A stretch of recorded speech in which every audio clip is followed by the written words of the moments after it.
Hey, I'm Morgan, and I'm here with Arna. And today we talked with Marc Bolick. We talked about a lot of things. We talked about horses. We talked about we Human talked about humans. humans moving to France.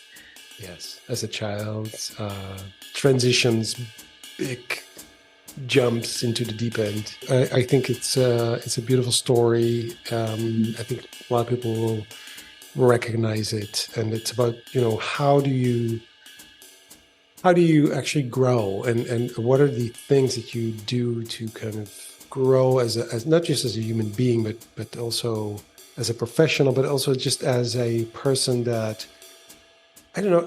One of the things. So I really love about Mark is that because I've known him for such a long time. So, and we talked about this a little bit. But he's in that sense he's very different than I am, and I know I shouldn't talk about these things too much, but so I find it often difficult to mingle in groups and to kind of just connect to people when I'm out there, right? Because I have too many. I don't Your know, thoughts in our heads. Yeah. yeah, like yeah, exactly. And he does that in such a natural, such a nice way. So being walking with him through a city, which I've done many times, for instance, hmm is great because we have all these wonderful conversations, right? And I wish I had a little bit of what he has in that respect. So Yeah, I I love agree. that. You can see that it comes very natural. Well, maybe not natural. He makes it look natural. It's you can tell that he really loves it and connecting. Yeah. Yeah. Yeah, With so them. making connection and why that is so important also, and also professionally. So he, as a leader and as a facilitator, as a consultant, as a making these human connections, hmm those are so important. And so yeah, so for me that's sort of what stands out. It's about sort of being uncomfortable, willing to be uncomfortable, seeing it more as a sort of a adventure, or being just curious, really wanting to know what the other person Yeah. is about, and so wanting to make that connection, and yeah, and just take that leap for traveling, but also just to say, hey, why are you here? Yeah, exactly. Yeah, Exactly. And I think, and it's funny because you and I are both curious. Mark is also curious, but then you and I have a bit more of we need the right context to have that to be a yeah, little bit more socially, yeah. yeah, Uh, exactly. Yeah. So I if, need if people I like Mark. I if need we could people like bottle Mark. his energy, if we could bottle his energy, we would be unstoppable. Yeah, exactly. Let's do that. Okay. Um, well, yeah, enjoy the episode. I'm just a simple Southern boy from South Carolina, is how I would say that in a joking way. But I'm like my identity is comprised of being a father, a husband, a son.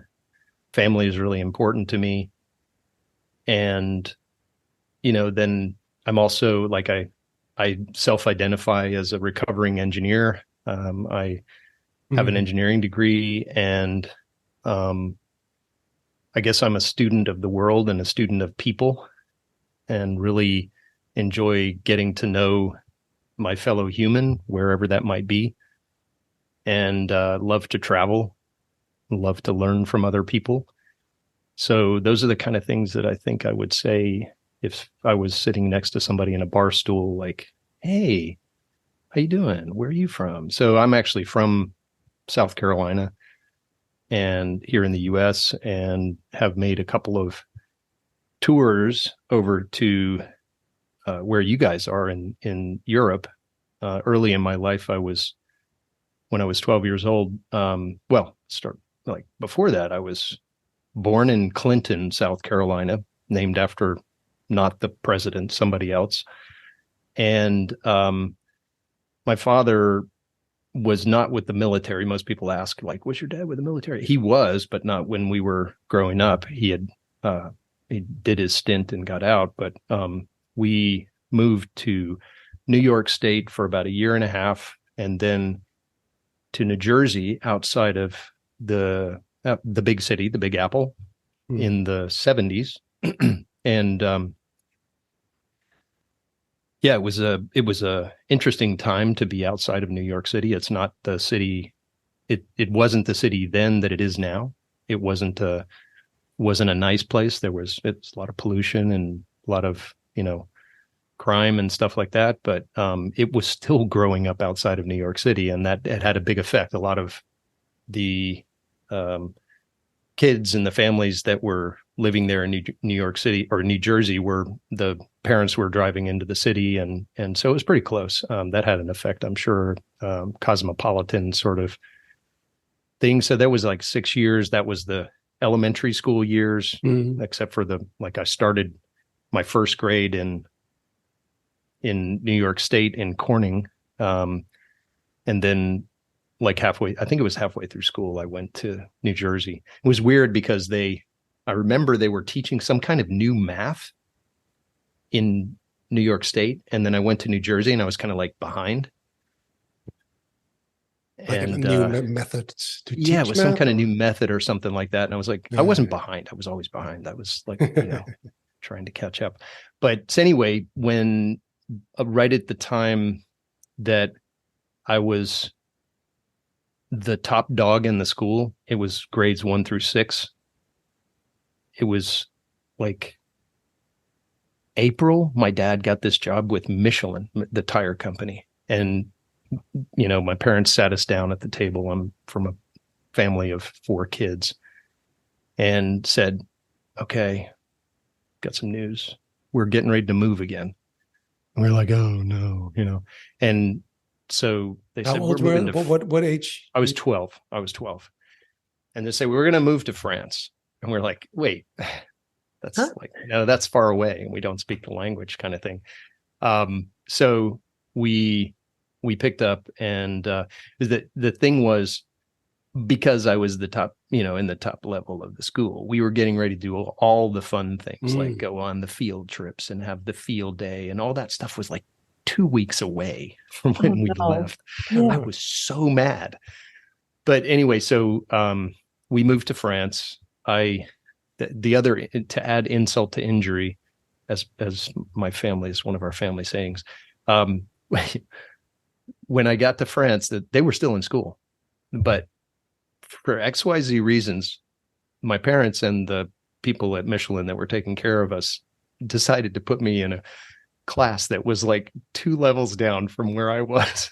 Oh. So I was like demoted totally. But then it was this thing of being in a different country, not speaking the language, just kind of wandering around and exploring, and the feelings you have as a 12-year-old boy, with that kind of stuff going on, growing up things, but it was an adventure. I got on my bike a lot. I would go riding around the hills and stuff like that. And were you guys were you in a big city? Were you suburbs, village in the middle of nowhere? It's a place called Clermont-Ferrand, which is in the middle of France. It's where Michelin is headquartered.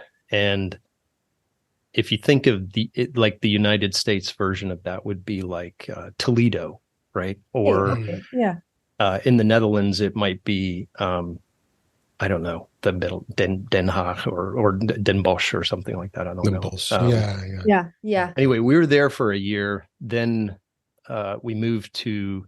I mean, it was great. Like, it was one of these things where when we left, the adults were saying, oh, this will be the best experience of your life. And we were saying, we weren't allowed to say what we were thinking, but no, that's not exactly what this happened. This is trauma here.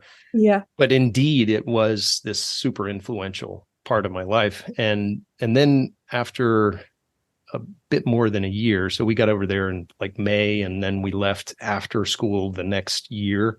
And then we stayed until the end of vacation in France, where France basically used to shut down for the whole month of August. Literally, like everything except for tourism would shut down, all the factories and stuff like that.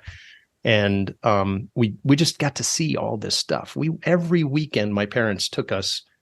We had the Michelin guide, and my mom would be in the passenger seat, and she'd be reading where we were going and what chateau we were going to go see, or castle or whatever. And we were kind of like fussing and bored acting, but at the same time, it was like fascinating. We got to see all this really cool stuff, like the armor with the little swords, and hear these stories and all that kind of stuff. But then after that vacation, we moved to England, and we lived in Newcastle under Lyme, which is not the Newcastle upon Tyne. It's outside of Stoke-on-Trent, and Stoke-on-Trent is the equivalent of Clermont-Ferrand, which is an industrial city known for its potteries. So that's where a lot of the English ceramic work and potteries and stuff are based. And that was, again, another kind of cultural shock, right? Like, they speak my language, but they're not at all the same kind of people. And it was shorter. It wasn't quite a year that we were there. It was the school year. And then after that, we moved back. And I was like, I kind of, like, in reflection, I kind of liked France because they speak this different language, and it was real cool. And I learned how to speak French pretty well. Not great, but pretty well. But England, I was like, yeah, get me out of here. And because it wasn't my thing, right? And ironically, I'm married to an English woman, and I don't know if there's some circularity there or something like that. But and I love England. Don't get me wrong. But where did you meet your wife? Not when you were in England. Yeah, when I was at General Electric, it was like So that's my later. 18 months into my job at GE. Yeah, yeah. And you mentioned you mentioned that you're one of 4 kids. Where do you fall in that, and how close are you guys in age? Yeah. So it's my sister's the oldest. I think 3 years between her and my brother, 2 years between my brother and me, and then 5 years between me and my younger sister. Okay. And I'm going to get in trouble for that because I'm sure somewhere I got that wrong, but it's roughly right. Don't ask their birthdays, please. That would be embarrassing.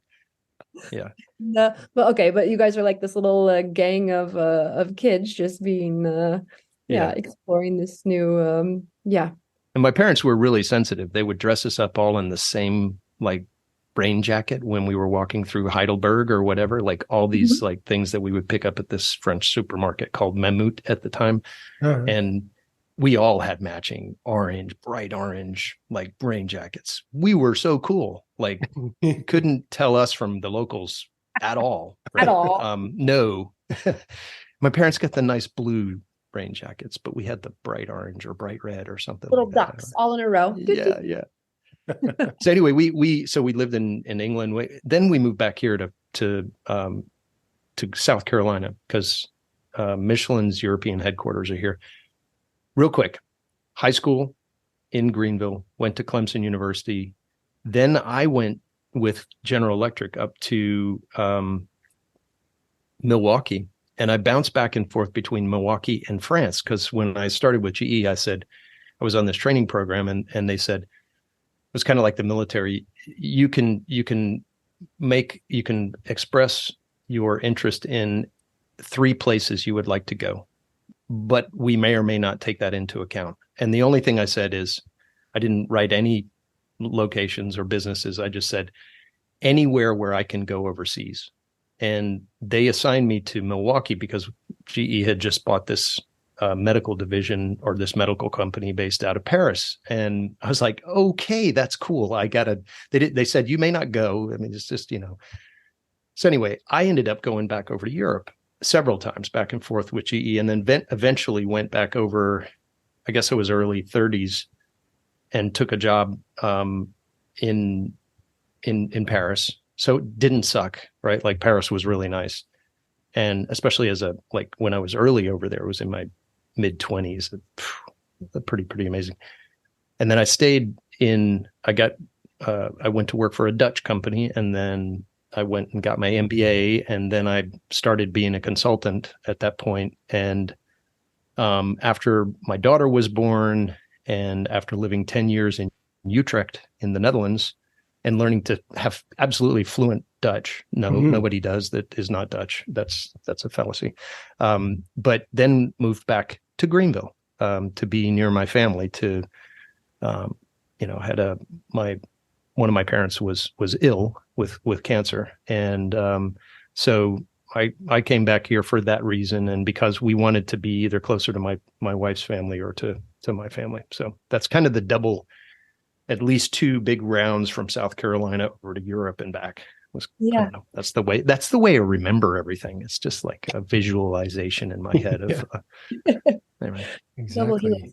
And I so the first thing I thought of when you were introducing yourself is how you describe yourself is based on connections to other people. And then you said you're a recovering engineer. So can you elaborate more on what you mean by that? Engineers are people too. No, they are. I want to demystify this a bit. Yeah. They have feelings. Can't say that in this podcast. Sorry. No, everyone's switching off now. They're like, no. Well, I'll tell you what. I don't know, Morgan. Was that? Were you implying that engineers aren't people? I'm seriously like, what was your question? Well, no, you call yourself a recovering engineer. So there's something that you want to move away from the association that typical engineers have. That somehow engineer, and then you're somehow doing something new and improved from the traditional role. And I mean, I like saying recovering engineer because it makes people laugh. Quite frankly, that's the only reason. I'm never not going to be an engineer, right? Like, there's a difference between being an engineer and being a good engineer. And I don't see myself as like, so engineers, like a lot of engineers don't do engineering, right? But it depends on what you talk about, what engineering is. And bear with me here. Engineers are problem solvers, first and foremost. Humans are problem solvers. And the kind of work that I do now is just a different version of problem solving. And oftentimes when I'm doing my work, and if I'm in front of people and we're talking about solving some big problem, I go, how many engineers in the room? How many accountants, right? And people raise their hand, and I'm like, we're all just problem solvers. And so when I say recovering engineer, it's just a joke, quite frankly. And it's try to sort of make people laugh a little bit. And also, it's usually a precursor to explaining that, we can all do this design process. It's something that everybody can learn, and we all do it whether we know we're doing it or not. And it's just a set of words. It's just a made up framework to help people solve problems collaboratively, right? Which but still there's a stigma around. There's a stigma, right? Totally a stigma, especially amongst designers. That's what I mean. So no, but that's why it's funny, because then it's funny. If you have a crowd of engineers, they go like, "What do you mean?" Well, engineers are much maligned, much like lawyers. And I was sitting at a table of that had 2 lawyers at it, and everybody was like throwing bananas and stuff at the lawyers, and tomatoes, but. It's a profession, and it teaches you a way of thinking, basically. For sure. I'm an industrial design engineer, so neither side wants me. It's really lovely. Yeah, I know. Yes, you're terrible. Exactly. Yeah. So make up your mind. Come on. But I think it's nice that but even just like playing with that word, right? Like recovering, like it's already kind of stretching the borders of, okay, let's, because we're all problem solvers at the end of the day. And, how can we kind of stretch out of that? Yeah. Well, it's language again, right? So it's funny how you then have to find a new language to actually say, well, actually, we are all similar. We might have learned kind of different approaches or a different language, but we have to come up with this new. In a way, for me, that was what design thinking in the beginning was about, to create a language. So I think I once said, for me, it's that glue that connects everything. Sort of having that language that says, okay, you're an engineer, you're a designer, and here's a common language. So you can actually learn from each other and listen to each other, because you can learn so much because of all these different experiences and different toolkits and different, et cetera, et cetera. So that's what I think that's what we are trying to achieve, at least have a language that we all share. And I think that's something that Yeah, I'm just thinking because that basically has been our connection as well, obviously in the past, right? So it's this where you're a recovering engineer joke does kind of say that. That's sort of where it goes because it's the bit of that's why it's funny and it's also so true because the recovering part is the openness, is saying I am open to other people and other opinions, and right. So you're and humor and making a joke is literally a way to open up people. So it's such a so in a way it's a simple joke, but it has actually quite a lot of layers, I think. Most of my jokes are really simple. Yes. And if I can remember them, that's one that I can But you're remember. so deep. Really, if you think about it, you're so deep. You have so many layers in that joke. They're so amazing. Yeah, we could do a whole podcast on this particular statement. Yeah, exactly. Let's do that. Let's talk about that for an hour. Yeah.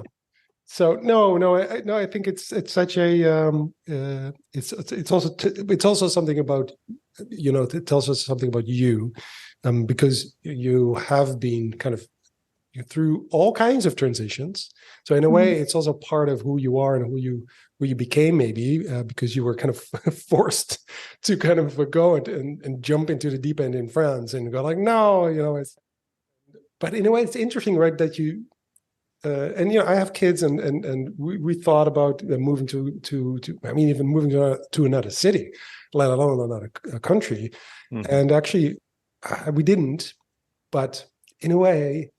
And I would have hated it in the beginning, but I know being sort of kind of forced to kind of learn about new cultures, different ways of life, and it's such an enriching experience, like you said. So is that something? Even travel, right? Like I live in a country where some people don't get out of their county, much less out of their state or out of their country or have a passport, right? But yeah. Yeah, exactly. Agree. Yeah. No, it's we had a podcast interview with Lee Kim.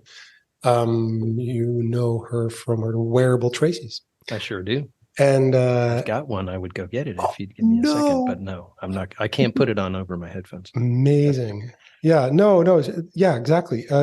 No, but it's she basically. Obviously, she also traveled from Korea to the US and etc. But in a way, her wearable Tracy, the crowns that she creates out of these pipe cleaners, and is also a way of. It's also a little bit of traveling because you put yourself outside of all these kind of bubbles out there. Like you're really putting sort of people will look at you and go like, huh.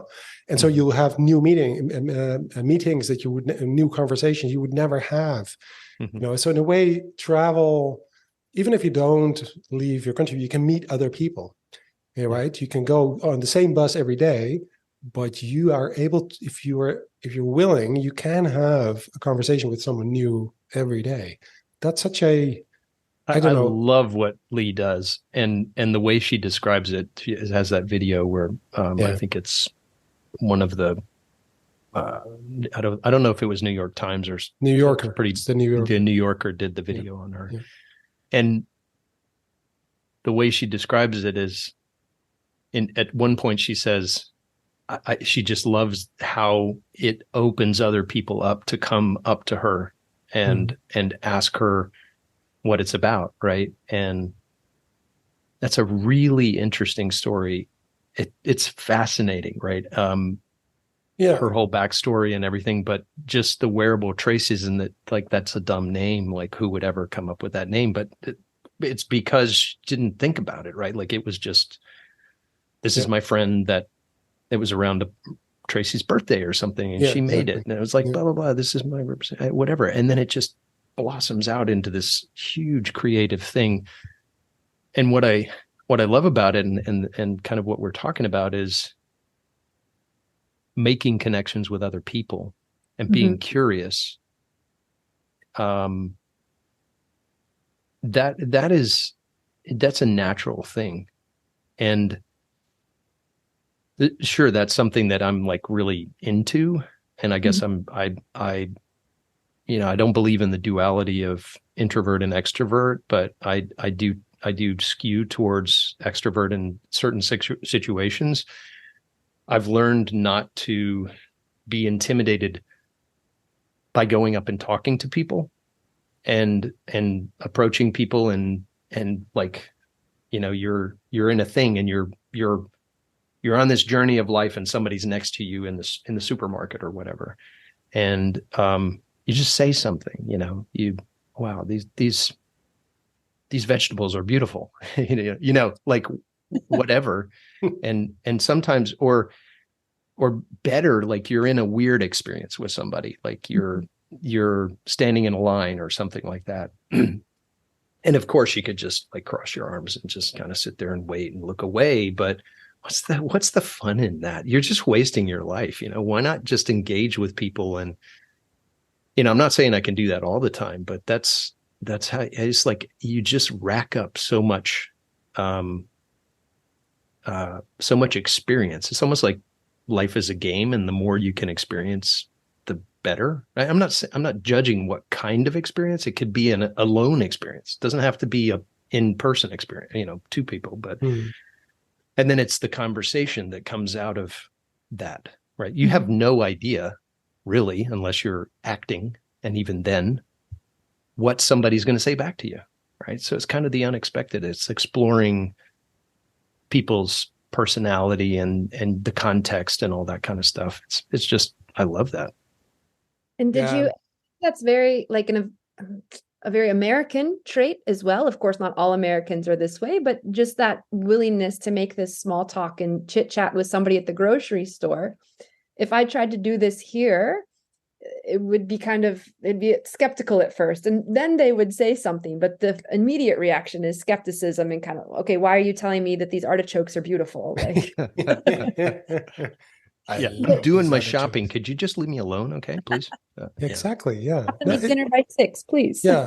We just see, I have my, it's not 6:01. It's not 6:02. It's 6. We're going to do dinner at 6. The kids are waiting and I've got to be back at 5:48. Otherwise I'm in trouble. Got to get that lettuce back so I can make a salad. But when you came over as a kid, did you notice, or even then in Paris a bit older, did you notice these cultural differences? And did that change like how you interacted with people in a big way? When I came back to the States was where the impact was, right? Because when I was in Europe, much more so the first time, I had a different set of lenses on completely. And as soon as I stepped off the plane coming back, I can't remember where we probably came into New York. I was like, all of a sudden, I was a man of the world. And I looked at Americans like, these are crazy people. Right? And so I had You're put on this 13 at this time, right? 14. 13, 14. Okay. 14. Yeah. You're all crazy. And I came back to South Carolina, and I know you had Colin Skelton on a previous. I just happened to hit the moment where he talked about living in Myrtle Beach and how like South Carolina is not very exciting and yada yada. And I'm going to have a word with him about that, Colin. Colin, I heard that. You're right. At that time, it was not exciting, and it depends on how you define exciting. But yeah, I absolutely the cultural context is part of that. I don't know, for me, exploration that I don't go around life thinking I'm exploring, you know, but it's a curiosity. That's kind of who I am, is really, I love people. And I think all people are fundamentally, I think even the bad people they weren't born that way. You know, I mean, you got to give people, I believe in humanity, and we're in a world of hurt right now in many, many ways, but I think we're all fundamentally good. And I guess it's just every day I want to reinforce that. I want to connect with other people. I want to have a meaningful conversation, even if it's, just calling up a family member or an old friend, or sometimes it's just a text message that just kind of gives you a signal back that, hey, I'm not crazy. This world is messed up, but we're still all connected, So I love that about that conversation, connecting with people. Yeah, you're. It's interesting. We talked to Lee. I just the way because we actually there was an example of we talked about where for instance, I said you are waiting on the bus and you're wearing this wearable Tracy, and I'm also waiting on the same bus. I would probably think this is really interesting, and I wouldn't say it because I am more of an introvert, and I don't know, I'm weird about these things, and I think it's weird myself because I'm like, why didn't I say anything? And then after a while, I go, now it's too late because now it's going to be weird. I've been there. Oh, it's awkward. Now it's awkward. Now it's too late. Too awkward. So there's all this stuff chatter in my head, and you're the guy that comes to the same bus stop and goes straight away, whoa, that's amazing. So that's the yes, introvert. That's the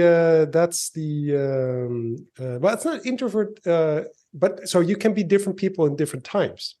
Yeah, I'm just saying that because I don't know how she would respond.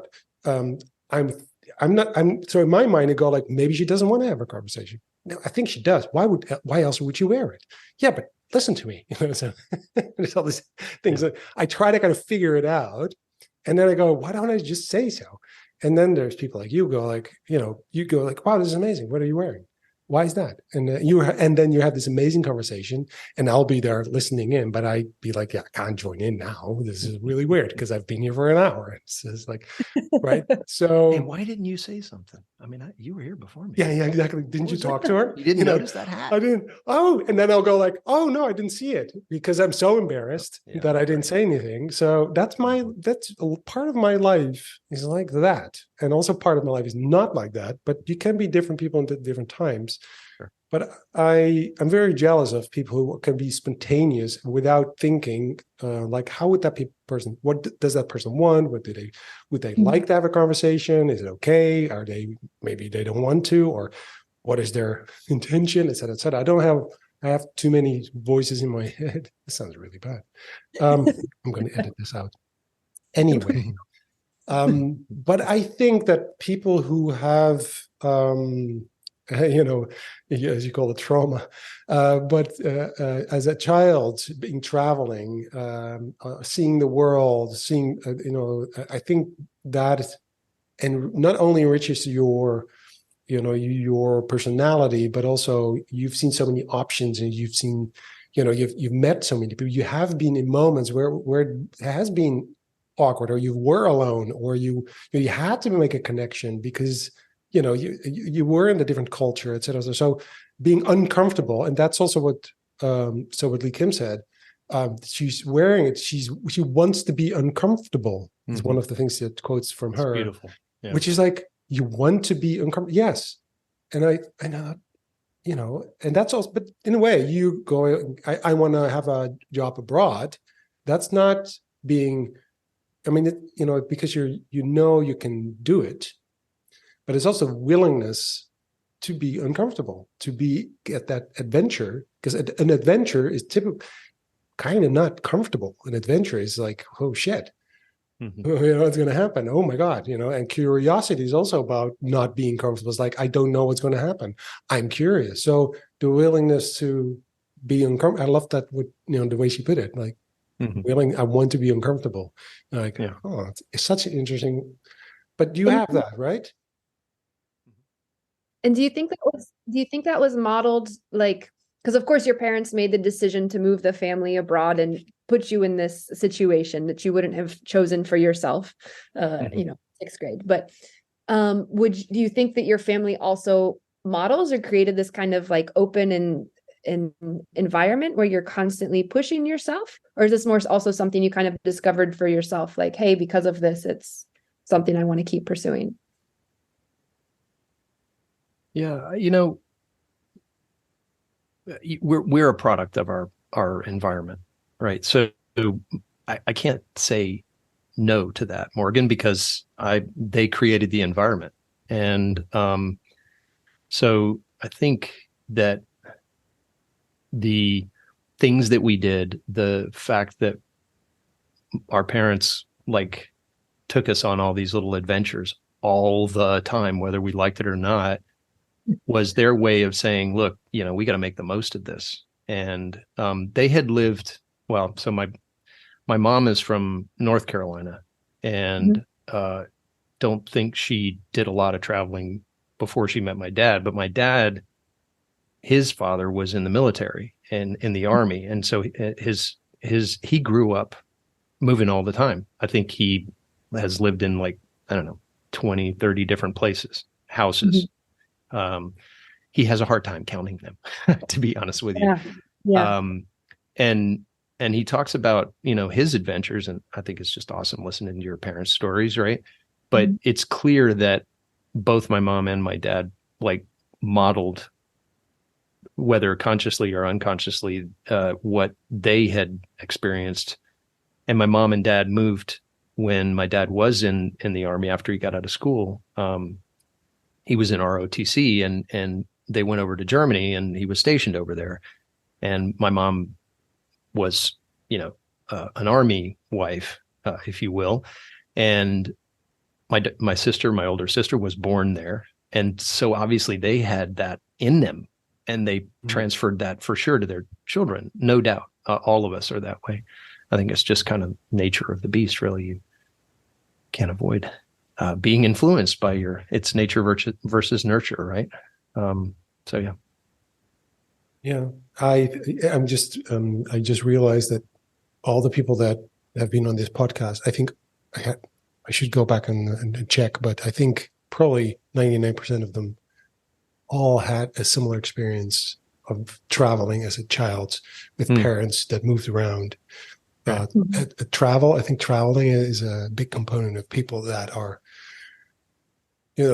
obviously probably also in my network and my community, the people I can reach out to, but also sort of in the world of kind of, creatives, creative thinkers, or people who are looking for new ways. Also people who want to, so a lot of them are entrepreneurs, have been entrepreneurs, or, et cetera, et cetera. So I know it's interesting how travel is one of those, and because we're looking at when do you become a sort of what we would call a creative leader, and that's not a hierarchy thing, but it's more people who go out there and show that there are other ways, that there are more options. You can do things different. Like Kim, she's a creative leader because she shows a completely new way of being, and you go like, wow, I didn't know. Is that possible? Can you do that? Right? So those people are what I would call the creative leaders, where you go, I didn't know you could do these things.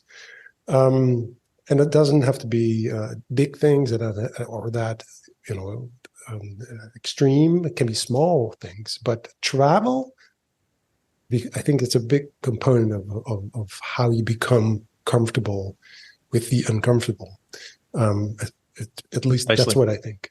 I think that you hit the nail on the head. That it's comfort, and I think we all want to be comfortable, and I think it's people who recognize that they can go and do something different and find a level of familiarity with the change that they're going through. And I in my world, right, what the kind of work I do, right? Like we talk about innovation, and I don't know, I have kind of a love-hate relationship with that word. Because those who can't see the video, he put innovation in air quotes. Thank you, air quotes. Because I talk about it as means all things to all people and nothing to nobody, right? And that's like it. You can overcome that by saying, okay, well, what does innovation mean to you? Please write that down. Let's all write that down, and let's then look at, so like, what does the word cloud look like? And, oh, okay, that's kind of what it means to you. Good. If we're going to do that, let's just be real clear that that's what it is. And we've, I just said, oh, well, innovation, I tried to write it down for myself a million times. The two words that came up for me are big change. It's not just little incremental stuff. You can do incremental innovation, but but it's everything that we do. I used to talk about like coming up against the wall of change or the wall of culture, right? Those two things are walls that you bump into when you're trying to do big change. And yeah, you bump up against the wall of change when you're trying to be, yeah, never mind about that. That was bad. So, but it is, and I think that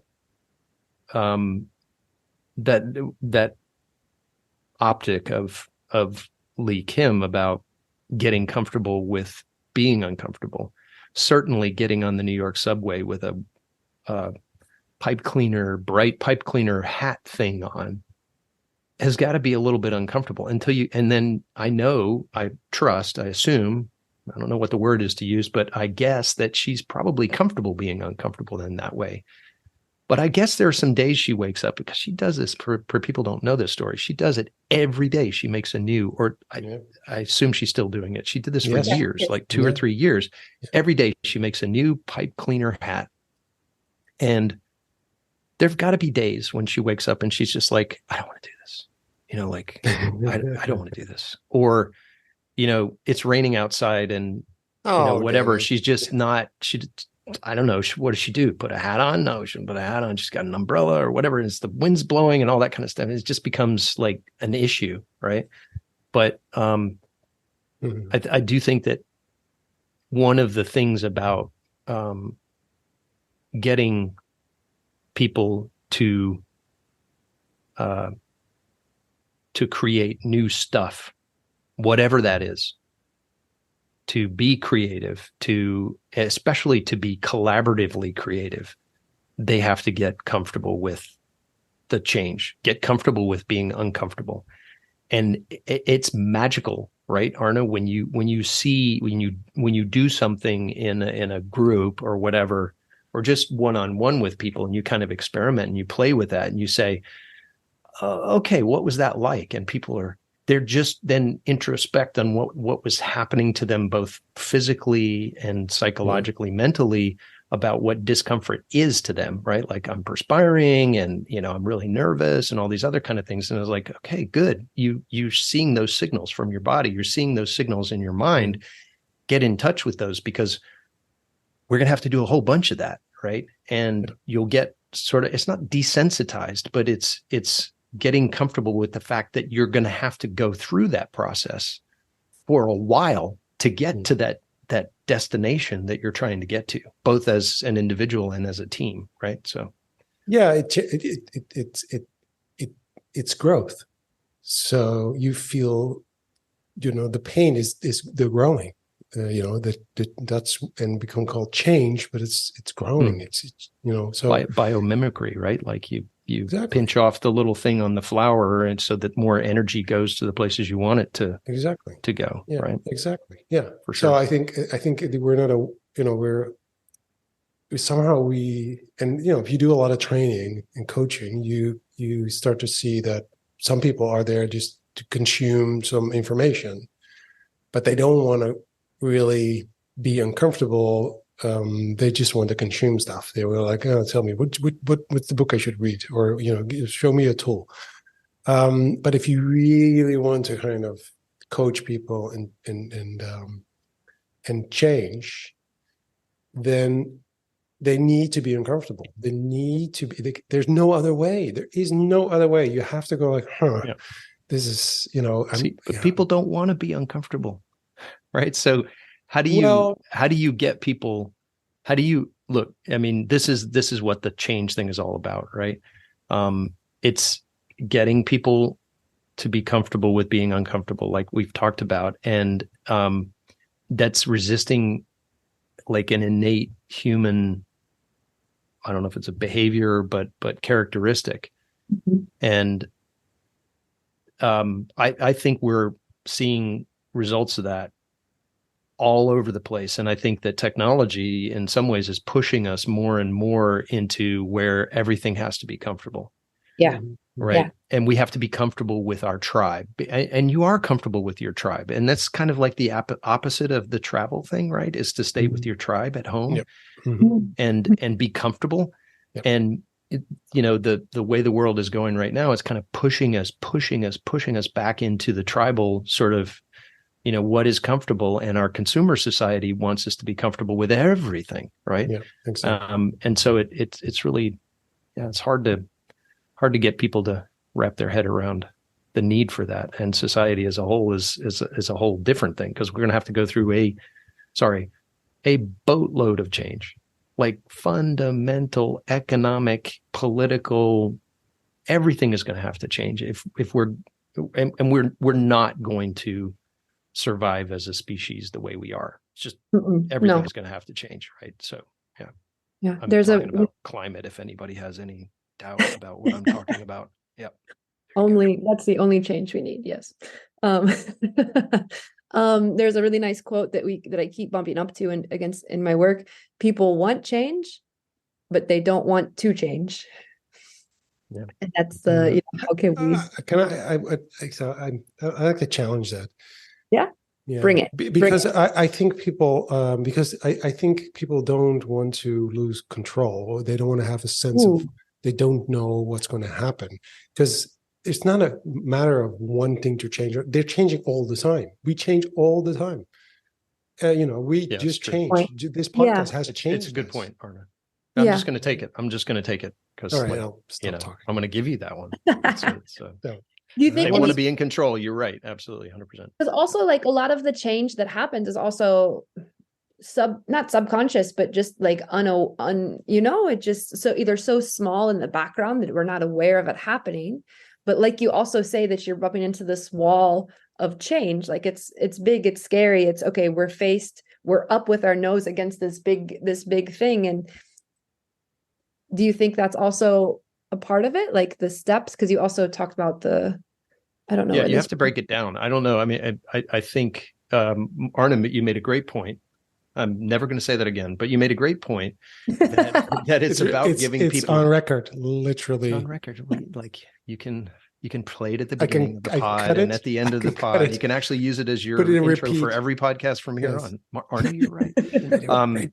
But it is giving people a sense of control, and I think it's breaking change down into smaller pieces, right? And I guess that's like a lot of things. If you're going to do something, like if you're going to run a marathon, you don't start by running a marathon. You start by jogging around the block. Obviously you want to go out and get some nice shoes or something like that, but you kill yourself literally, potentially, if you go out and try to do it all in one go without any practice. Hey, I'm going to start running marathons. How are you going to do that? I'm going to run my first one tomorrow. No, you don't do that. You train into it, right? You bring the change on, and it's increments. Painful. It's going to hurt. Oh yeah. Even the training for it, it's going to hurt. Yeah. So the point is not just the control, obviously, of when your parents took you to France, you didn't know, what you now know, the result of it. You had no control. We need your parents basically to push us. They go like, yes. So sometimes, although you didn't have any control over it, so it was not, but it was still, the change was okay. So it's really complicated. So I don't want to run marathons, right? So if someone pushes me to run marathons, it wasn't. But I do know for sure that if I want to run a marathon, right, if it's a goal I have and I'm going to train for it, it's going to hurt. Right, it's going to be painful. It's going to be difficult, but that is growth. That is you're making yourself stronger. You're getting more. So this is absolutely, Arna. But people don't want change. But the way that I think they don't want pain. I don't want pain. But what they want to do is they want to know what the journey is going to look. It's really, really helpful if somebody who's been there and done that before can say to you, okay, here's what's going to happen. Be prepared for the pain at this point. Be prepared for blisters. Be prepared that you're going to go through this period of, I'm not a marathon runner, so I could just make stuff up. I'm a cyclist, right? And I will tell you that there's a great example, maybe. I just had COVID a couple of weeks ago, and I've been off the bike for 2 weeks or maybe 2.5 weeks until yesterday. I got on my bike and I went in our local little team, a club up over the mountain. And I knew that mountain was going to hurt. But I knew that because I've been there. Right. And so being able to tell people, and, I think there's a lot in change management to be able to get people prepared for the change. Right. And it's mental preparation, it's physical preparation, and it's like tools and techniques and all that kind of stuff. Capability building as is fancy way that we talk about it in the consulting world, right? And that's also in leadership.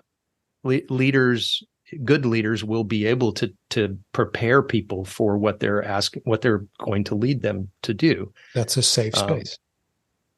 Yeah, they create like this emerging bubble of safety in front of the change or something like that. I don't know. Well, otherwise you don't trust. I mean, if you don't trust that leader to tell you, like, this is going to happen, it's going to hurt, you go like, and it's normal, that's supposed to happen, but we're doing it because that's what we're going to, aim for. And so, and I think what I really like, sort of as when so I don't know which book I read it in, but it's a quote from a book, and it said, you cannot convince people of anything, especially if they think you're going to convince them of something. They'll go like, right. They go like, nope. People can only convince themselves. So you give them the information and the options. You say, if we do it, this will happen. If we don't do it, that will happen. Mm-hmm. What do you want? And then people should go like, huh, all right. And you trust them to take the right option. This is a sort of, we've in consultancy, and especially if you're in innovation, and this is almost a cliche. You say, what if you don't innovate? Mm-hmm. What will happen then? And we're like, okay, right. But it's so people have to make up their own mind. That's the only way people can kind of, so you cannot do it. So that safety is also about giving people the information, giving them the trust, and telling them, what's going to happen, whatever, choice you make, and letting them make the choice. Yeah. That is so difficult in the current system. So to your point, so many things have to change in order to actually be able to do that. Mm-hmm. I'm thinking of like the own change in my own life, and I worked with a life coach who specialized in transition. So how do you handle transitions? And for me, I have to get backed into a corner. And like you said, this is what happens if I innovate or make a change. This is what happens if I don't. And when that happens, then I make a choice that feels best for me. And usually it's to go for a big change. But if we're also so comfortable all the time, we're kind of patting ourselves or creating this like cushion between that discomfort of, okay, I'm backed into the corner. How am I faced up against this? So also climate change, I'm really concerned that it's going to have to get super painful and super uncomfortable for all of us until we actually start doing anything about it. Yeah. Yep. Drop a bomb. Yeah.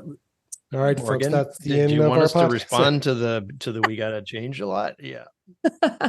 But more personal question. How are you, of course, you just climbed a mountain on your bicycle. What are you working on right now that you're kind of pushing that discomfort border for yourself? Mm-hmm.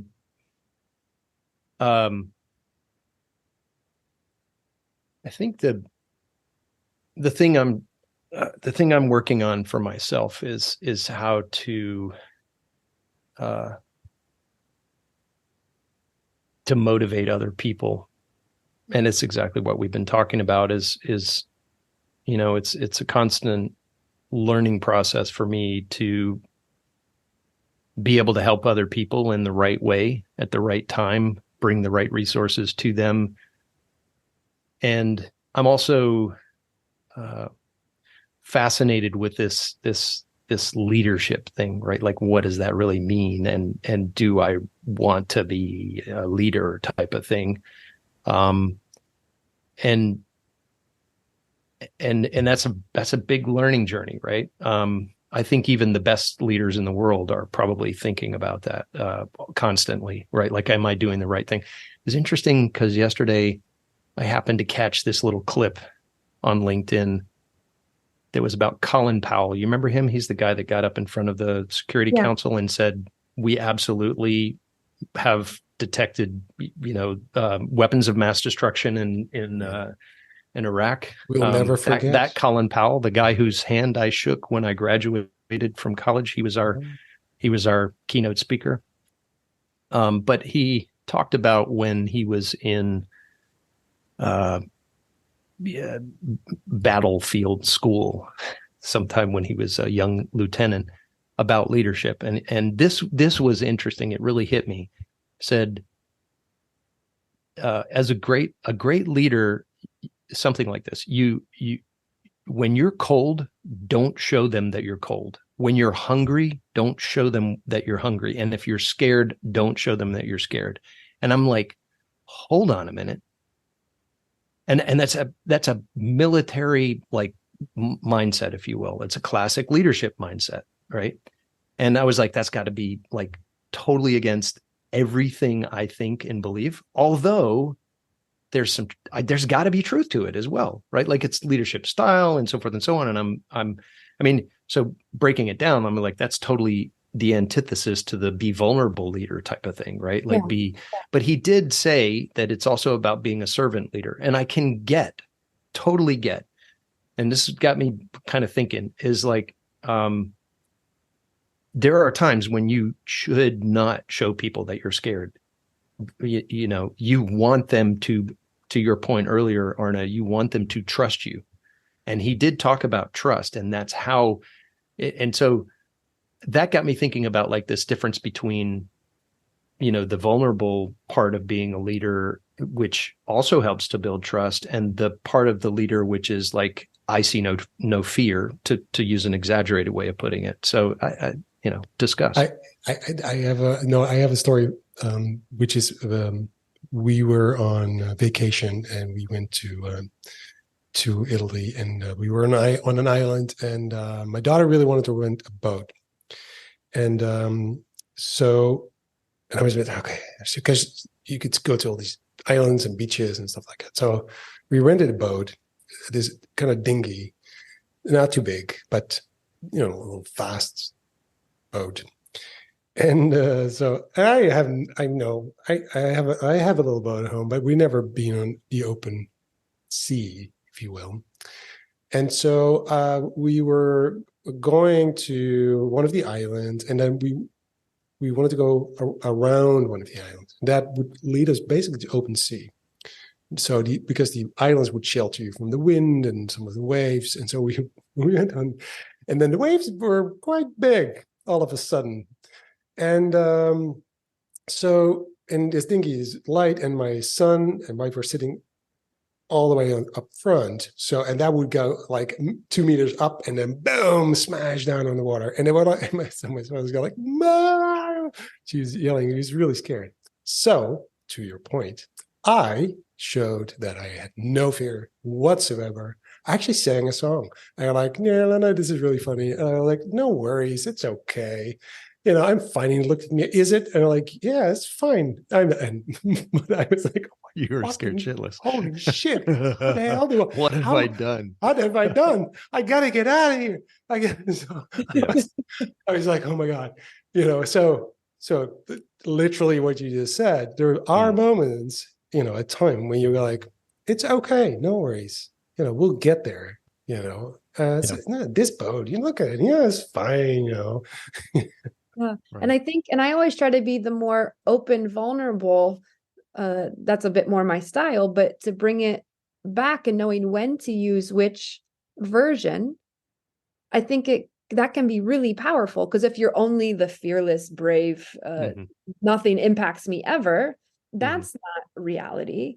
But also there are moments where, okay, if your son looks back at you, Arna, and you're shaking and crying, that's not going to help anybody. It's not gonna help him. Right. So I know, right? Exactly. You're We're all like, gonna die. we're all like, oh my God, I'm doing what I'm doing. What is this thing? I don't know. Oh my God, these waves. Arna's European vacation. Yes. Now a word from our sponsor. Yeah, exactly. It was so funny. I have a video. I actually started making a little video. Like, this is nice. I have a video of us doing this, and I also, because I really wanted to remember it. Oh, they'll remember it. That's going to be a core family member. Like someday when he's forget it. Yeah. Oh no. He talks about this like this is like the day scariest Dad thing. freaked out in the boat. Yeah. But someday when he has children of his own, you'll say, that time we were on the boat, I was so scared. I was so scared. I will. And but the thing, to your point, is that there are moments, this is obviously being dad, but there might be a similarity there, is that sometimes you do want to show that you are vulnerable and sad. And, so my father-in-law passed away some time ago, and I'm not a person that I don't cry easy. So my wife does. She cries at a sad commercial. You go, what are you doing? You're like, I don't know. It's so sad. And she cries. So and it's her family. My family. I don't want this to be the podcast that you get in trouble. No worries. She knows. No worries. But I remember. But yeah. But there was this moment where so my father-in-law passed away, and he was such an amazing person. I really loved him. What's his name? André. André. Okay. Yeah. And André van den Ehrenbeet. So he was a beautiful human being. And anyway, he passed away. And so we were sitting, was at his funeral, basically. And my son was sitting on my right side, my daughter on my left side. And I cried. And I saw my daughter also looking, oh, that's crying. And I think my daughter said a few days later, she said, "You have emotions. I saw you cry." Like, busted. And I thought, oh my God. Yeah, right. So yeah, I mean, I think it's really to me. I mean, I don't consider myself sort of anyone. I'm a bad leader, but there is vulnerability and being strong at the same time. I somehow I still thinking about your parents. Because they must have been like, as well when they went to France. Like there were times when things got scary. It's usually when my dad was driving, but he used to put these like leather gloves on. I kid you not, it was a thing, right? He had a man bag before man bags were cool. That's what the French dudes would do, and I was super très cool. What do you call it? Cool dad, right? But he liked to drive. Yeah, so that I think that's interesting. That how do you modulate between these different modes of, it's not just leadership, but figuring out, like, that's just through experience, I think, is figuring out when to show, when to open up, when to be vulnerable with other people in general. And, definitely when you're, and it's connected to empathy, right? Like Arna, we've talked about this a lot, and it's connected with connecting with other people in a much deeper way, to be able to understand them. And that's when, honestly, that's when humans can do amazing things, right? Is if you get to that sort of, if you make an actual connection with somebody, and it's, like what does that look like? There's these different levels of connection that you have with people. Obviously, if you're, your significant other versus your parent versus your child versus your dog or your cat or your workmate or just a stranger on the street, you can make a connection with a stranger on the street immediately, super deep, right? How does that work, right? Like, it's fascinating about humans and humanity. And we have to figure out a way to get back to that connection, I think, in general. Sorry, just getting philosophical there. No. Do you have So, any tricks or like, you have any tricks, please? yeah, Can help you us. make us laugh? Help Do you have us. like a do you have any magic tricks for us? It's not No, video, so it I has to work on a podcast. But my trick is to get people who have tricks to come in and help. Like um, there the I know this is Creative Leaders Unplugged, right? Mhm. That's your is that your tagline? No, that's the title of the podcast, obviously. both. Um, so this the creativity when you're in that creative mode, and I don't know how to. I don't like sit around thinking, "Oh, I'm being creative now." But I think you get into that sort of flow state, and just all kinds of things can happen when you're there. And if you're somehow able to get there with other people, that's pretty magical, right? Um, I know you guys have talked on your podcast before about art, Mhm. right? And art is a certain um, maybe elevated version of elevated. I know I say that I should do the air quotes now. Mhm. It seems to be like it's this type of creativity that is only reserved for certain kinds of people, right? And even the word creative or being creative is a thing that most people think that they're not for whatever reason. I love that. I will never forget the Sir Ken Robinson TED video where he talks about how creativity was educated out of us, or not. Yeah, essentially educated out of us, and then our systems, our work systems, our life Yeah. systems have basically also pushed it out of us as well. But we're all born creative. Like just look at kids; they're all just super creative, right? Yeah, Um, yeah. and so if you can get to that place where, I mean, creating those moments and those spaces and those activities where you can just kind of like see it happening or be part of it happening. Um, that's I've got maybe a handful of tools in my toolkit that I use for that kind of stuff, but there are so many other people that are you know much better at that. Arna's very good at that, and you know, Colin brings theater in. Adam Lawrence brings, that's the thing I don't do. But I know that I can bring those people in if I need them to add that magic, right? Yeah. And when you're and and of course, like you're talking about like professional and creative facilitation and guiding Mm. people through these processes. But when you're not working, That's are all you I do. I only work. Sorry, you're gonna cut you off there, Morgan. No, go are American? Okay. ahead. No, Checks please. out. Sorry. Checks out. Um, the do you have a do you have any like how are you connecting with people then outside of work? Hmm. Yeah. Well, I do bike a lot, and but I also I like to um, now post COVID, I'm starting to go back in person, and I like being around people that are.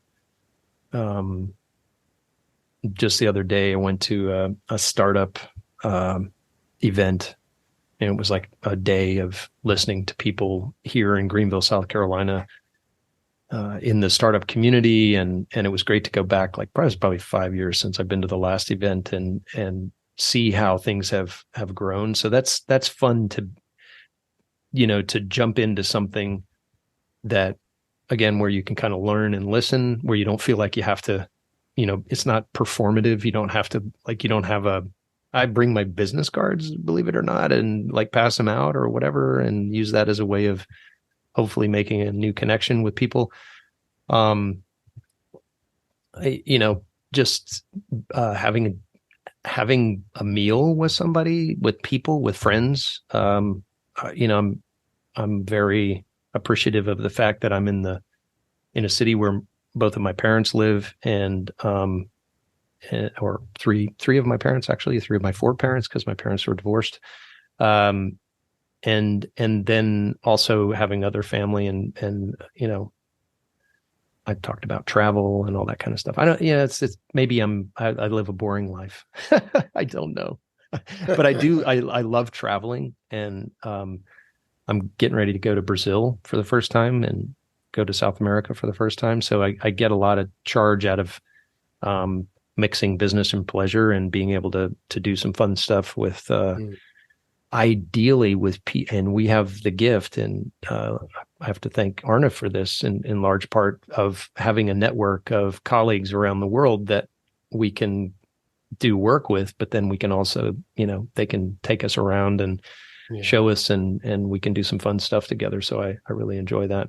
Creative outlet. Fun fact, my artistic endeavor has primarily been pottery, ceramic work, right? Like doing it, but I don't do it anymore. But I consider myself a potter, a ceramic artist. Even though it's been a long, long time since I've done it. This is my mother. She made this one. The audience can't see this, but a whole bunch of different ceramic work that I use every day, right? And I think that's at some point in my life, I'm going to get back into that. I need to push myself into that. That's one of those things that, you're like, oh, I need to do that. But when am I going to do that? One of these days, maybe when I retire, who knows? Yeah. Well, yeah. Well, that's actually really good to do if you retire doing pottery. I can see that. I could see potter around and just, Right. I want to ask you something, which is a little bit more about your business. I know because I also obviously know that you went through a major rebranding, which is also like a leap, because right. So there's this big transition in your professional life, which in a way it's kind of, because that's what we've been talking about a lot, being uncomfortable, doing something that is like maybe a bit, which is an adventure, a bit scary, and you don't know what's going to happen, et cetera, et cetera. So also with your company, that's what you've done. Yeah. So I don't know, how is that going? How are you feeling? What happened? But why, and what's your plan? And right. Well, the first thing I'm going to say is it definitely wasn't just me. It was the team. And it was the people that we had to go through. The grueling process was finding the right partners from outside the company to help us with that. And but that process, I kind of jokingly talk about it as a 3-year gestation period for a new baby. And that's a long time to wait. And we didn't know for sure when we started, it was during the pandemic when we started like saying, oh, maybe we should develop our own strategy, and hadn't had to do that up until that point. Business was really good. We had an emergent strategy. We were following the paths where there was opportunity for us. But, I learned that's probably the most I don't know. I've learned a lot. I just keep learning all this stuff, and I'm not sure if it's because I'm forgetting things and relearning them, whatever. But it was. He told you last year. It's like, yeah, I learned this new thing. But for people that don't know what you do, can you give them just a sentence, a summary, to just give them some context here? Why would you do that? Recovering engineer. Well, what more do you want to know? Recovering engineer. Yeah. I potter around all the time. In a nutshell, we're what I do is I help leaders and their teams to get to big change, right? Like that's what we do as a team. I think a lot of what I do is like therapy work for leaders, and in a way, it's like that idea of helping them see what the journey is going to look like, and breaking and helping them break down what that journey is into smaller bits of pain. It's a really interesting conversation, because I think this is really Like this is still part of the branding journey, to be honest with you, Arna. But that's what we do. Like we call ourselves an innovation support firm, and we're not there to do the innovation for our clients. We're there to help them do it and support them through their journey.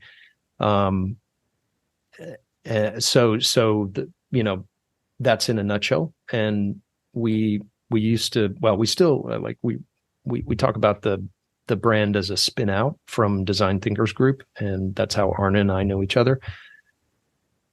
Design Thinkers Group still exists, and it's still this global network of friends of ours who are very like all in the same, not exactly the same field, but we can collaborate together because we have shared methodology and stuff like that.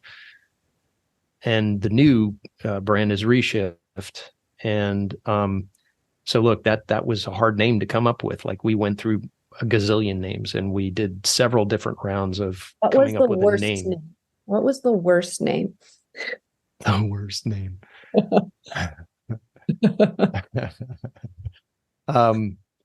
I don't know. Just one that sticks in my head was human, right? That was a legitimate option that we looked at. Human. We are humans. What are the other people?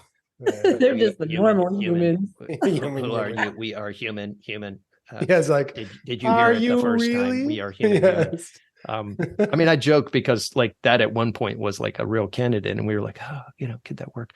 But it's like, that's for sure. So look, it's exactly like, in some ways, sorry, there's a lot that's different. Like, everything's different, but the analogy of like pregnancy, right? You had to find a name for the baby. It's true. And then you had to find like all of these, like, decorate the room, like, and get all the bed and all these other like equipments that you need in order to have a child when the child is just this blob of thing. Humans are born, they can't do anything, right? Have you ever seen a horse? Like the foal, the mom drops the foal, like the mom like cleans it up, and then the foal is like, and stands up and then just goes and runs away. Like what's up with humans? Like an origami, and then it just is a full horse. That'd be so scary. We are so bottom of the food chain in that sense. It takes us like 4 years before we can even like form a sentence or something. Maybe. But it would be very scary if you give birth to a baby and the baby runs away straight away. I'd be like, what the fuck is this? I think they don't like us. Like, where's the baby going? No, it's getting run. Like, but yeah, so we had to do all this stuff with the brand of like designing everything, and we've just got an amazing team. And probably the hardest part was it was the last mile, right? It was, writing the copy and getting this, we had this sort of brand identity stuff done with an agency, and shout out to the Turn Lab, and also a shout out to Signal Brand. Cheryl Farr was an amazing help to me personally. And then, it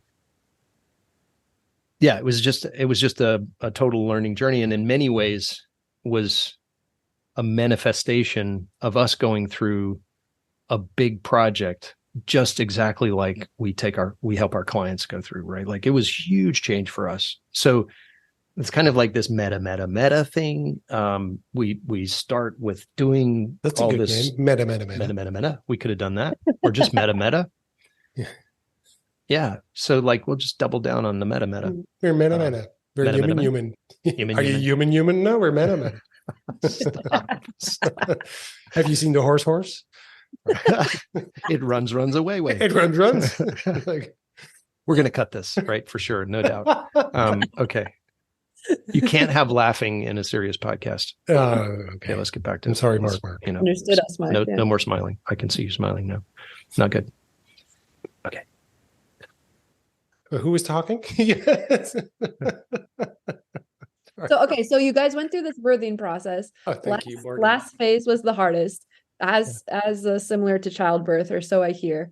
But Mm. but now the baby exists. Now it's a real thing.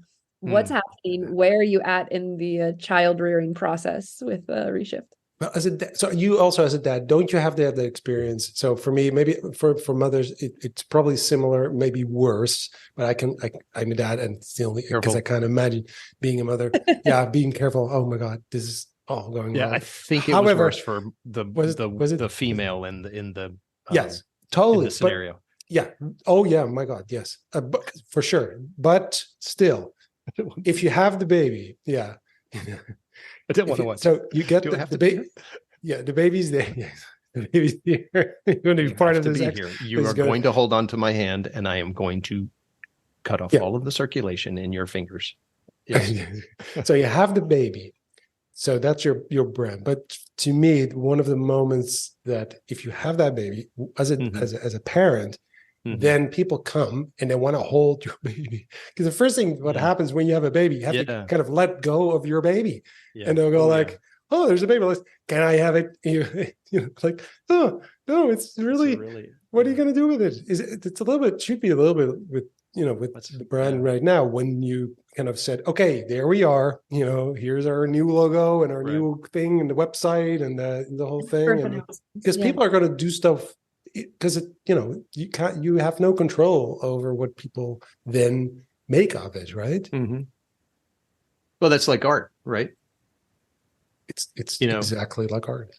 Art. You make a thing, and then you're actually making it for other people, and Mm-hmm. and you're making it for yourself. And so, I mean, I think it's going swimmingly, Morgan, right now. I mean, it was very exciting at the beginning, and even before the beginning of the launch, we shared a lot of the artifacts, a lot of the baby's room. We showed them the baby's room, and people were like, "Oh, really like it."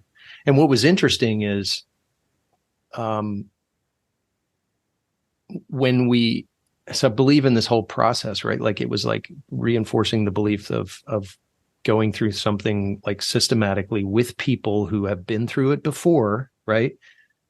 Which, if you don't get it, that's what we do with other people. But we were totally asking other people to help us do that same thing. Typically the midwife, but now you're giving birth. Yes. Okay. Yeah, but like when we were doing the brand strategy stuff, and when we were coming up with the messaging and stuff like that, then we created a website, for example, as an example, and shared that with some close advisors, and just said, in a good design research way, what do you think? And they played back all these things that we had talked about, 6 months ago when we were, we actually managed to get the original messaging that we intended in literally saying, this feels a certain way, or this is how I feel about it. We weren't asking them, necessarily how they feel about it, but that's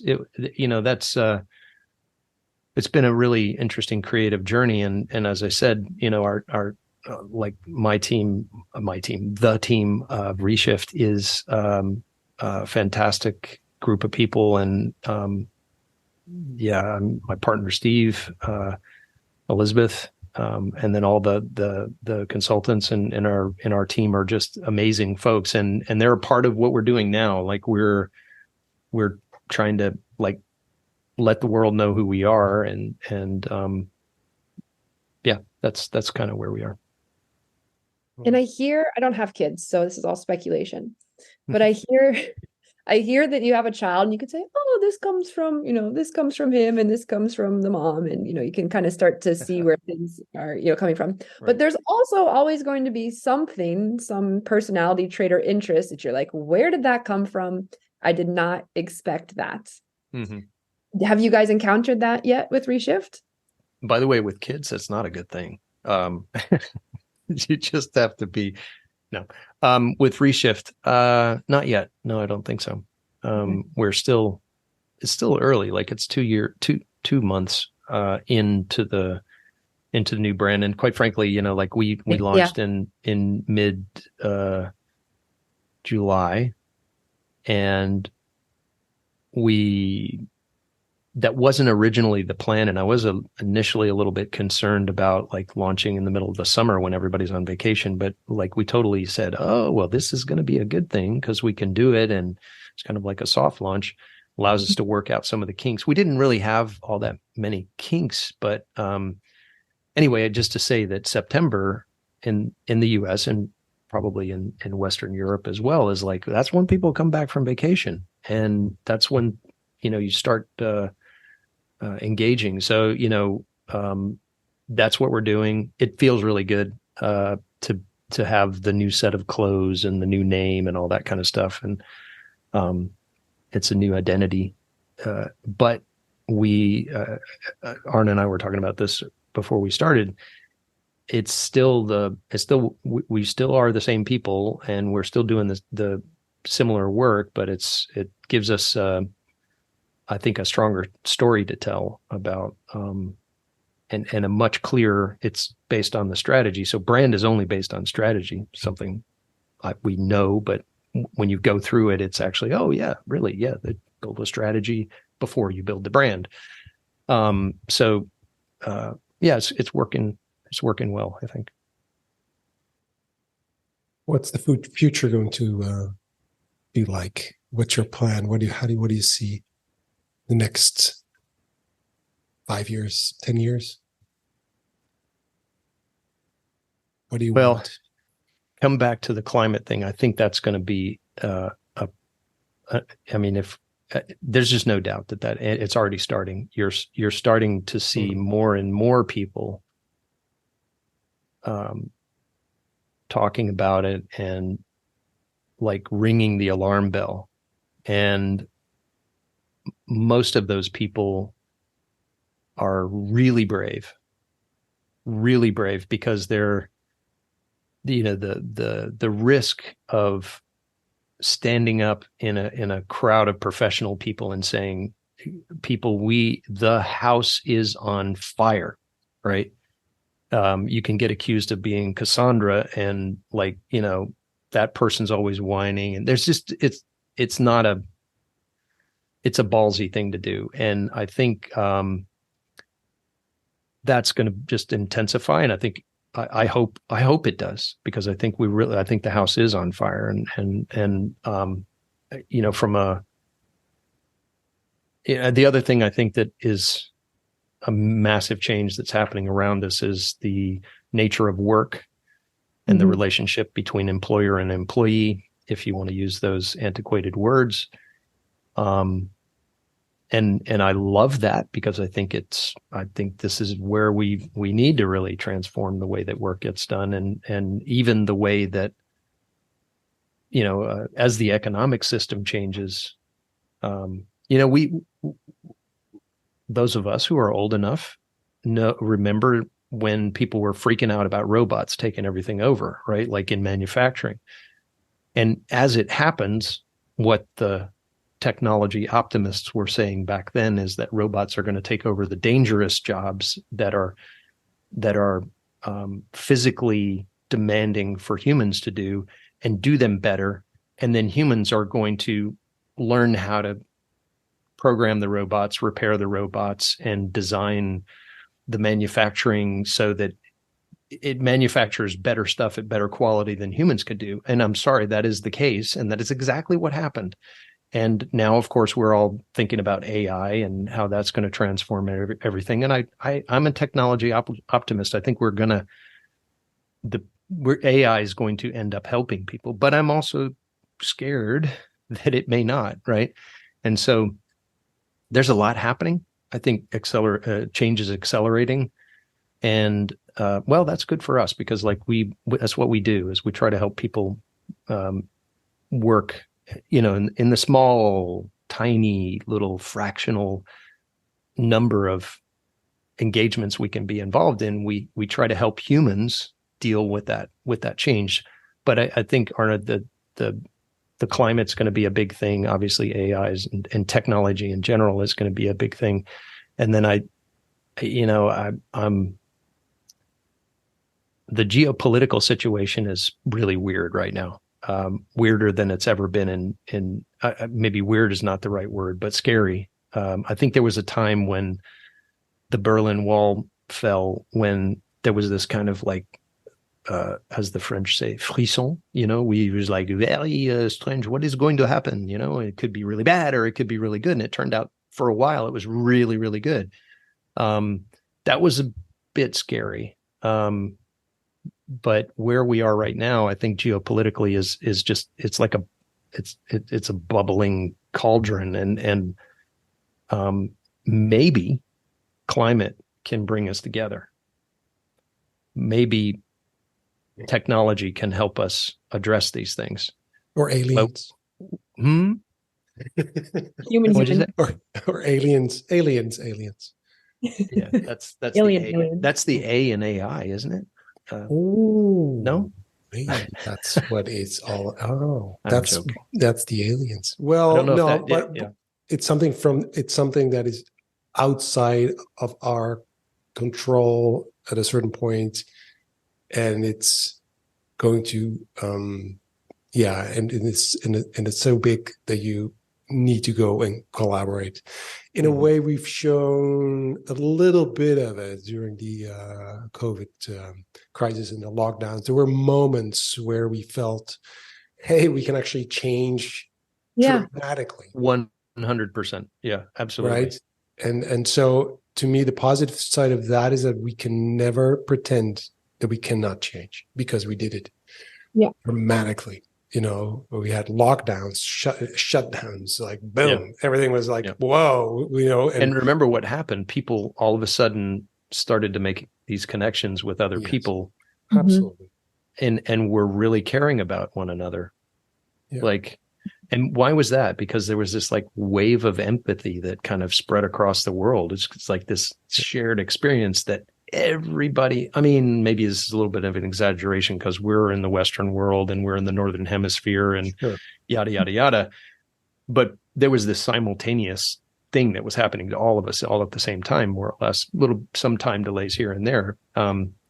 Again, I know that that's primarily a Northern Hemisphere experience, and primarily a Western experience. There was a different experience for the developing world, but nonetheless, a connectivity that was pretty intense. And you're right. I think, why don't we do a judo move on that and say, hey, we've got this climate thing. Everybody knows it, whether they politically say they agree with it or not. That's a completely different thing. That's a temporary delusion that people have in their minds. But we should be able to dramatically change the way that we are living in the biosphere. That's what it comes down to. Exactly. And even if you don't believe it's caused by men, we know there's stuff happening. There's a change happening. That's clear. Whoever causes it, human beings or not, there is something happening. We need to kind of really take, the sea levels are rising. You can measure it. It happens. So whoever causes it, we need to go like, how do we fix this? Yeah, I'm going to have to push back on that. I'm if for no other reason than I know there's a voice in the back of my head says I should push back on that. Man is largely causing it, and if it's okay, so sure. You're right. You could say, well, we got this global warming, we got to do something about it, and yada yada yada. But there's no doubt that man is that the carbon and CO2 equivalent gases that are going on in the atmosphere is causing climate change. There's just no doubt about that, right? How fast it's going to happen, when the tipping points, we arrive at those, where like most people probably don't grasp the fact that scientifically, if we get to those points, it's a point of no return. You cannot go back to the way it was before. Our weather patterns will change. I don't want to go on about that, but there's also this biodiversity thing, which we're playing with fire there, right? Like, it's like, think about your body. Your body has this biome in your stomach, right? It's like all these little creatures in your stomach that keep you alive, basically, right? The way that that's an ecosystem. Your body is an ecosystem, and the original ecosystem is the one that we're screwing around with. And we have these species dying left and right. And if the oceans get to the point where the ecosystem, the small ecosystems in the different parts of the ocean break down, and you no longer have the fish supply, that's a pretty significant part of the way that humans survive on the planet. Like, this is happening everywhere. It's happening in the forest. It's happening everywhere. So we have to, it is a totally human caused crisis that we have. Yes. If a volcano goes off, we got a problem, right? That's going to exacerbate things, et cetera, or maybe make things better. There was a conference, and about this, and there were scientists, and there was a panel, and someone from the audience asked one of the scientists, "Will it be okay?" And he said, "Oh, nature's going to be fine. Humans going to disappear, but nature's that's going to be fine. It will fix itself. It's not. The planet is going to be fine, right? Yeah. That's not a worry. The cockroaches will still be here, folks. Exactly. They're going to be laughing. So, well, on that positive note, I don't want to close it on this like doom and gloom stuff. I think humans can figure it out. We have to have this sense of urgency that I believe is growing, right? And if it can rise above the political din that we have, right, the political noise, and become something that a majority of people recognize. And I will tell you, like all generations, I'm looking to my children's and my children's children's generations. They're the ones that are going to have to suffer with this. We have to give them political power, and in a way, they have to step up to that political power as well. And I think that's the human tipping point, where if we can get engagement of people who are actually going to have to suffer and go through the change more than us old farts, that's the hope. Our hope is in the children. And we can leave with that. Can we leave with that? All right. Okay. Stevie Wonder. There's a Stevie Wonder song, and we could go out with that. Well, that could be nice. Yeah. Children. I don't have it on. I can Spotify here, but anyway. All right. Thank you very much, Marc. Thanks, Marc. Yeah, it's been a joy, a pleasure. Billy, thank you for having me. Human. And the people who were involved in that are going to really have a laugh. I'll make sure I share this with my friends that did the brainstorming. Human. It's been great. I appreciate it, Morgan. Thank you, Arna, for having me on. All right. Thank you.